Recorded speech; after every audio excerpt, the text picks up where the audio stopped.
अजितदादांविरोधात जाण्याची कुणाची ताकद नव्हती. आता राजकीय परिस्थिती बदललेली आहे. राष्ट्रवादीत आता सामूहिक निर्णयाचे नवे वारे सुरू झालेले आहेत. शिवसेनेचे मंत्री संजय शिरसाट यांनी ही प्रतिक्रिया दिलेली आहे. संजय शिरसाट यांची अतिशय महत्त्वाची प्रतिक्रिया. अजितदादा यांच्या विरोधात जाण्याची कुणाचीही ताकद नव्हती, मात्र आता राजकीय परिस्थिती बदललेली आहे. राष्ट्रवादीमध्ये आता सामूहिक निर्णयाचे नवे वारे सुरू झालेत, असं शिरसाट म्हणाले. अजितदादा हे राष्ट्रवादीचे सर्वेसर्वा होते.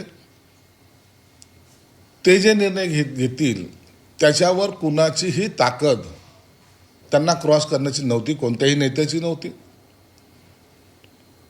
म्हणून त्यांच्या शब्दाला असलेली किंमत आणि त्यासाठी त्यांनी शरद पवार साहेबांशी किंवा इतर लघु नेत्यांशी झालेली त्यांची जे का बैठकी आहेत असं जे म्हणतात, तर त्याच्यात जो निर्णय झाला असता तर तो सर्वांनी मान्यही केला असता. परंतु आता मला वाटतं परिस्थिती बदललेली आहे. आता सामूहिक निर्णयाचे एक वारं, नवीन वारं या राजकारणामध्ये चालेल.